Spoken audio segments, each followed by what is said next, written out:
So a frittata is a baked egg dish. It resembles an omelet a little bit.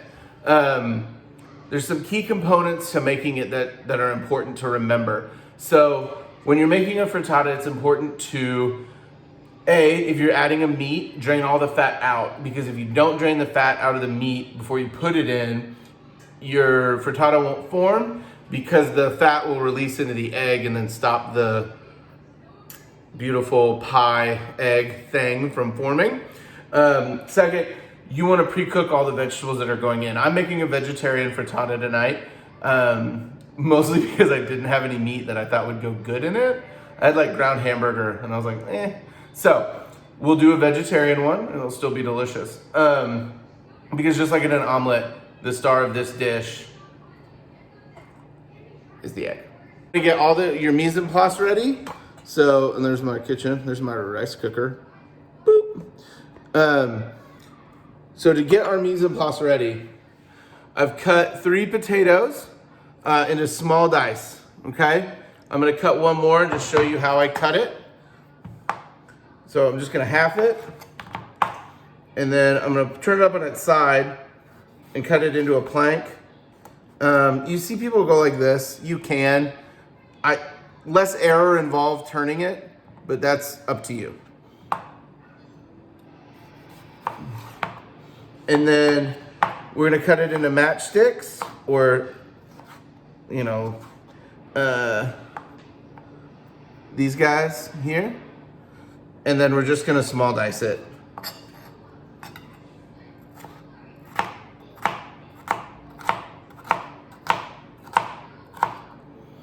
So you get little pieces of potatoey goodness. This is a really key component to this dish, especially without meat. Potato, because it's such a starch, is gonna help fill you up, right?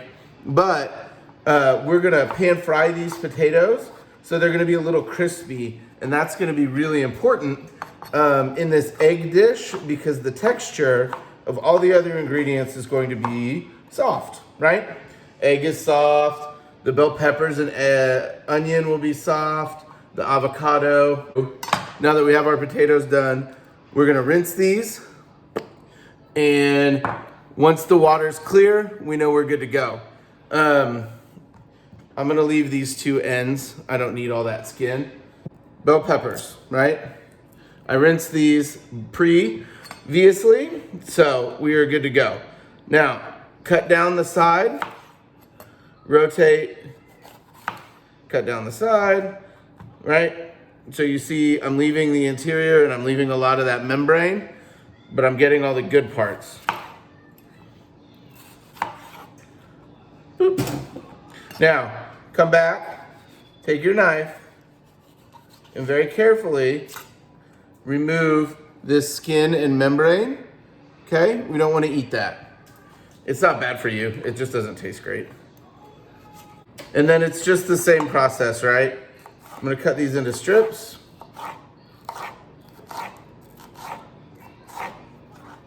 And then dice them.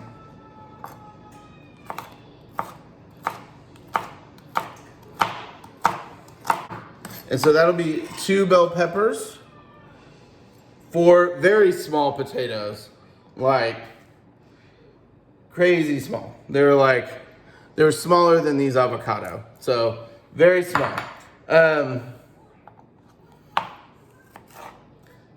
I also am doing the bell peppers even a little smaller than the potato, because I want the flavor of the bell pepper and the color, but I don't necessarily need the texture, because we're gonna cook these down to where they're really soft, right?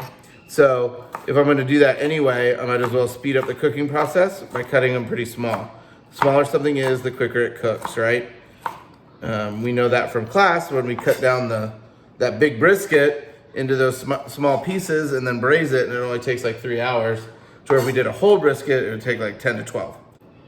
Just make sure you cut all the way through. Sometimes it gets caught on that skin.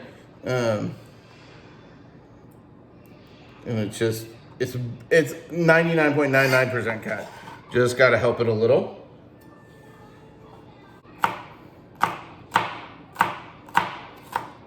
So I'm curling my fingers back. I'm being safe, right? Proper knife skills are really important in a professional kitchen. One, for safety, but two, for speed, right? We wanna cook as quickly as we can. Next, I have an onion. It's a red onion, again for color. I have yellow, but I want the red. I'm gonna cut the bottom. And I'm gonna cut the top. Then you just cut it in half. And you just peel that outer layer.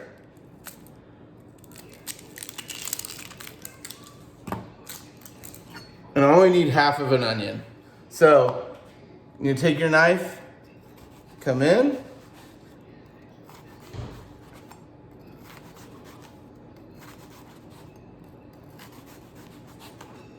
Right? So now I've cut like that. Then come back. And you're gonna cut straight down, but not all the way through.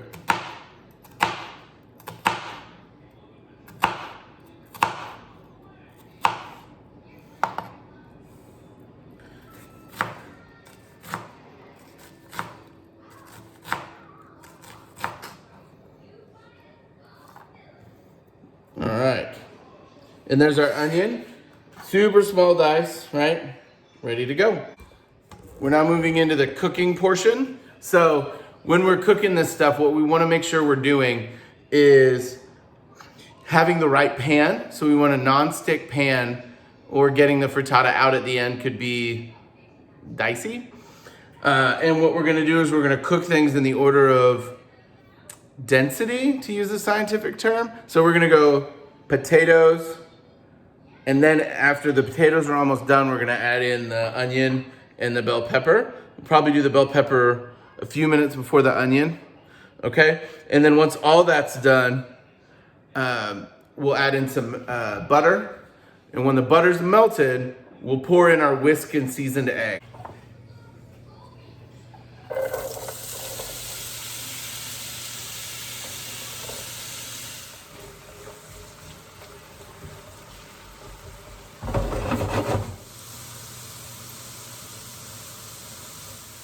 So what you're seeing now is some golden brown starting to happen. So we're getting close on these. Be another minute or two, maybe 5. I don't know, time will tell. So now I'm gonna very carefully strain out a lot of this oil so I can cook the rest of the vegetables.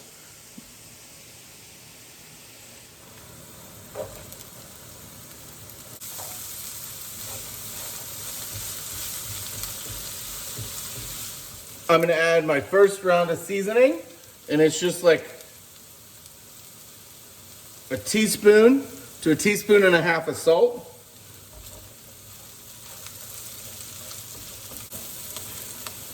And I can hear that bell peppers kind of popping, and that's a good sign. That means they're cooking, they're getting softer. So we went from a pan fry to now this is more of a saute, because there's very little oil, and we're really got that high heat. We're just trying to cook these peppers down.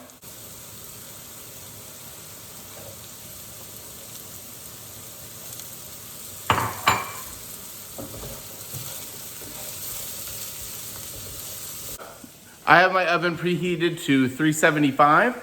That's how I'm gonna bake these. Now, I've got egg that I've whisked. I did 18 eggs for this.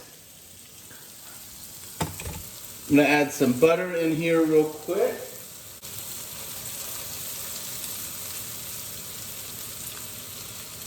About half a stick of butter, you guys.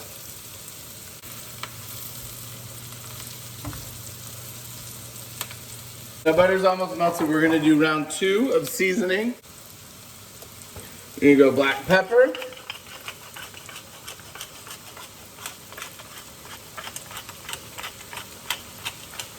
And quite a bit of black pepper, guys. Then we're gonna go with a little bit of garlic powder.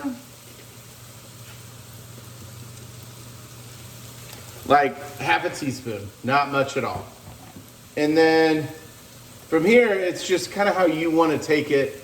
I'm gonna just do a little bit of thyme and rosemary and parsley. Mix that in. Oh, it's starting to smell good, you guys. Now you could go a completely other direction and do cumin and paprika and some dried chili and have a whole different flavor profile here, right guys? With the eggs, I've added in some milk, and then we have butter, and here we go.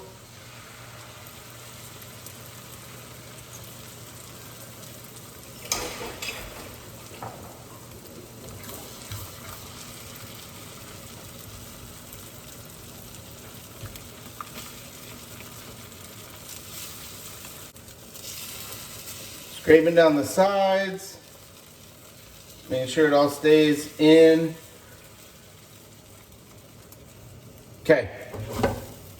We don't want it to set too much, but a little bit of making sure we're getting the middle moved around is gonna help make sure when we get this in the oven, it cooks evenly, right? So before you go to the oven, it's not fully set, but we've got a little bit of firmness, and then off we go. We're gonna put it in at 375 and we're gonna let it cook for about 10 minutes, and we're gonna check it about every 5. So I'll see you when it's done. Boom, frittata.